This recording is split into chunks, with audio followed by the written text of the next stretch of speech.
Hi guys, welcome back to my channel. Here is the keychain video I promised you guys in my vlog if you watched that. These are 3-inch clear acrylic blanks that I got from Zindee. I love using Zindee. They ship really quickly and they have literally every shape you could think of just about. And to get started on these, I just lightly sand them with any kind of sandpaper. I think I used 240 grit on this. The main thing you want to focus on is just getting those edges sanded down where our UV resin is going to adhere. After I get those sanded, I just wipe them off with a little bit of alcohol and we are ready to start glittering. So you just want to apply a little bit of UV resin to your blank. I'm going to use this as my adhesion for the glitter rather than using like Mod Podge or something like that. And I just cut a finger off of my gloves so I'm not wasting a glove when I really only need one finger, and I just lightly spread that across the top of the acrylic blank. You don't want a really thick layer for this one, you just want something for the glitter to stick to. So these 3 keychains were for a custom order, so I am going off what my customer wanted as far as colors. And this first one here, they wanted rose gold. Now, both of these glitter bottles, I don't know why, neither one of them have labels, but I'm pretty sure this first one is Skinny Rose Gold from Peachy Olive Glitters, and I am not completely sure of the name of this chunkier one. I'm pretty sure it is from Glitzy Glitter Express, and it might just be rose gold, but if I can find the exact one, I will definitely have it linked down below. So I really didn't have to use these 2 different cuts of glitters because they are basically the same color, but it does just give it a little bit more dimension and texture. So I just sprinkled the chunky down at the bottom and then ombre'd that into the finer cut glitter. You can't really tell too much of a difference unless you look up close, but I'm a little bit extra, so we're just going to use 2 different cuts of glitter, okay? Once you get your glitter applied, you're just going to want to stick it under your heat lamp for about a minute or 2, depending on what UV resin you're using. My favorite is the CCDIY UV Resin. It cures really quickly, pretty much in a minute to a minute and a half. You'll know it's completely cured when your glitter feels crunchy and you can't feel any of it moving. For this next one, they wanted purple, so I did this one the same way I have been doing my purple ombre cups. I don't have a tutorial on it, but you can see them on my Etsy and my Instagram. It's really beautiful. I've really been loving this purple ombre cup. I've done a couple for a few customers, and I really love it. So if you guys do want a tutorial on that, I will definitely do that. Just let me know in the comments below. For this style, I use the Glitter Twilight from Glittaful. I use Spyro from Glitzy Glitter Express, as well as You're Turning Violet Violet from Glitzy Glitter Express.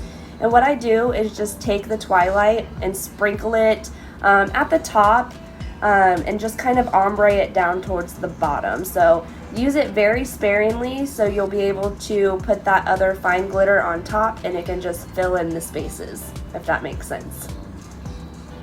Once I get that chunky glitter Twilight on, then I just go in with Spyro and You're Turning Violet Violet from Glitzy Glitter Express, and I ombre those, and then I stick it underneath the light, let it cure, and then I'm ready to move on to the next one.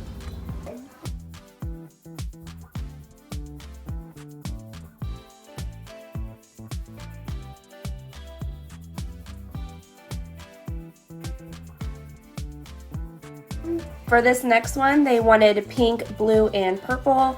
So I used Nebula from Glitzy Glitter Express. I also used Fairy Wings from Glittaful, Tangled from Glittaful. These are two really pretty chunky custom mixes. I believe they're custom mixes. Anyway, they have a lot of different colors in them and a couple of different shapes. So I really like those. And then I also used Pinkaboo from Glitzy Glitter Express just to add a little bit more pink, because once I got to the end it wasn't as pink as I wanted it to be, and I really wanted to try to combine all those colors that they wanted into one cohesive keychain. Once all your glitter is done, you are ready to start UV resining over the top of that. I typically do about 3 layers on top of my glitter for these acrylic blanks. I'll do 2 layers to begin with, and then I'll do a light sand. I'll wipe that off with alcohol, and then I'll go in with another layer of UV resin.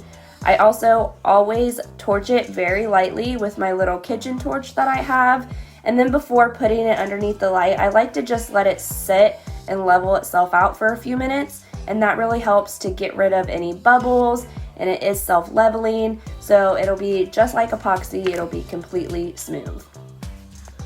I also always take my silicone applicator brush and go around the edges because it does like to pull away from the edges a little bit, so you kind of want to just slightly dome it. If you have a little bit of extra UV resin on the end of your silicone brush, you can just barely glide it over the edges of your blank, and it'll really help to give you that nice seal on the edges that you're looking for. To make sure everything is level, you want to make sure and you get down as close to eye level as possible with your acrylic blank.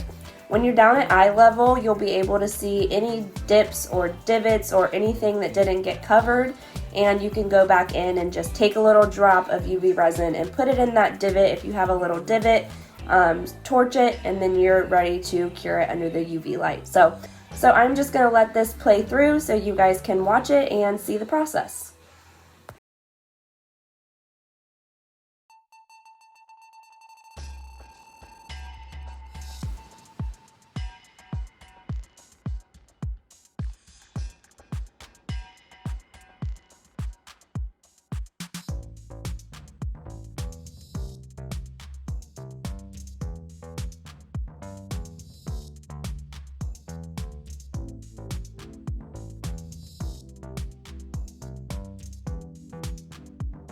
Once your glitter side is completely smooth and cured, you can go ahead and remove the paper backing from the other side, and we are ready to apply our vinyl decals. For these, I'm just using the names of my customers' daughters, and I can't remember off the top of my head what font I used, but I will definitely have it linked down below. I know for sure it came from Creative Fabrica. Pretty much everything I use comes from Creative Fabrica because I pay for the monthly subscription. So for these names, I just created an offset for all of them in the app Phonto. Jessica Flynn has a really good video explaining how you can do that, so I will have that link down below. And I just applied these on the opposite side.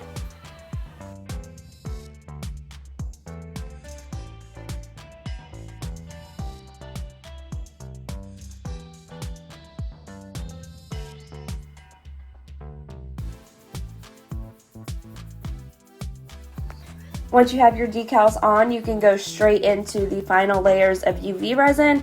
I like to do at least 3 layers over top of any vinyl as well. It really just helps to smooth everything out because the UV resin is not as thick as a 2-part resin, so you want to make sure everything is completely smooth so you get a nice shiny glass-like finish.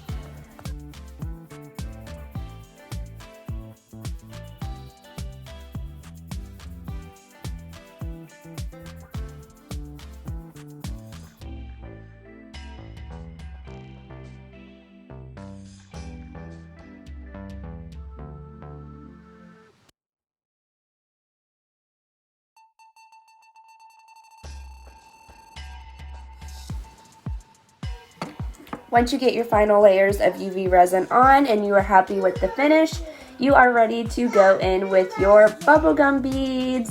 I absolutely love these. I cannot wait to buy more. They are so pretty. I got mine from the Bumble Bead company on Etsy. They have all kinds, sorry if you guys can hear my son. They have all kinds of gorgeous beads and they're really reasonably priced. I will have the exact ones I used linked down below, but definitely check out their shop. They have so many gorgeous options. I got my Keychain Hardware from Amazon, and I will have those linked down below as well. So the first thing you're going to want to do is remove any extra hardware off that lobster claw clasp, because the only part of the keychain hardware we are going to use is this lobster claw clasp. Once you get your lobster claw removed, you are ready for the fun part, which is stringing the beads. This is elastic cord I got from Amazon. I will be honest with you, I have no idea like what size it is, but I'll go through my Amazon orders. I'll link it down below so you guys can get it. It works really, really well. And you're gonna wanna make sure you cut off at least a foot of string because you're gonna need a little bit of string to work with because we do have a lot of tying to do at the very end to finish it off.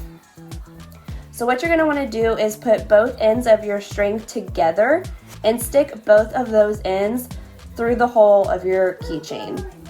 After you get that strung through, you're gonna want to make a little loop with your hand and pull that through so it is attached to the top of your keychain. It's very, very hard to explain. I'm gonna slow these clips down a lot. It took me a couple of times of watching Jessica Flynn's tutorial to even get this down. So I'll have hers linked down below because maybe hearing it from someone else and hearing Jessica explain it might help you a little bit better. Once you get that loop tied onto your keychain, you just want to take both of those ends and put it through all three of your beads to string them on.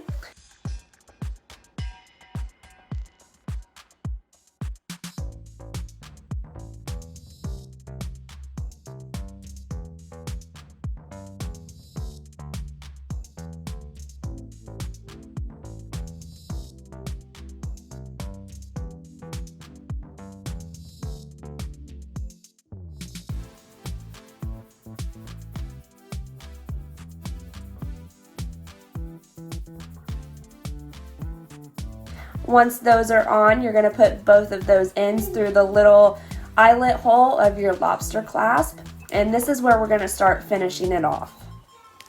You want to make sure you're keeping this string as tight as possible while we're doing these loops because you don't want your keychain to be saggy and you don't want to be able to see that elastic cord through any of your beads. So once you get your string through the eyelet hole on the bottom of the lobster clasp, you're going to take both of those ends and go back down through the first bead. Once you get those pulled down through the bottom of that first bead, you're going to make another loop with your hand like we did for our first little knot, and you're going to want to thread that through that loop and then pull it tight. I know I am explaining this so bad, so hopefully with me slowing the video down, you'll be able to see what I'm doing, but pull that first knot as tight as possible. Once you get that pulled tight, you're going to want to do another knot, and what I like to do for this knot is take one string and go left over right and loop that through, make a knot, pull it as tight as possible, and then I'll do another one and do this one right over left and loop that through and pull it as tight as possible. You can do a third knot if you really want to make sure it is secure. I usually do a third knot, and then once you get that third knot in, you're just going to want to cut as close to the knot as possible with your scissors without actually cutting the knot. And don't worry about the knot because once you pull on your lobster clasp and your beads a little bit, that knot is going to go up through the hole of your first bead and you're not going to be able to see it. So I am so sorry for that horrible explanation, but if you guys have any questions, just leave them down in the comments and let me know, and I will try my best to answer them.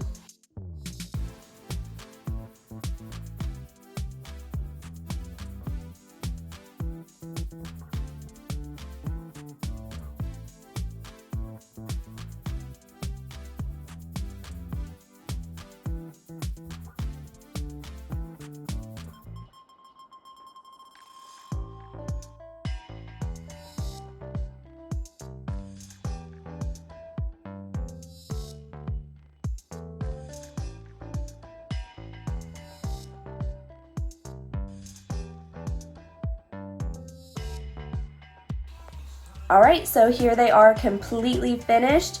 I am so sorry, I completely forgot to take a video of these on my camera, and by the time I realized it, they were already shipped off to their new home. So This is just a video that I took on my phone that I posted on my Instagram, but they turned out absolutely beautiful. I love these. They are super fun. You can do all kinds of things with these. You can make them into car hangers for your rear view mirror. I think that would be super cute. Let me know what you guys think down below, and I will see you guys in the next video. Thanks so much for watching. Bye, guys.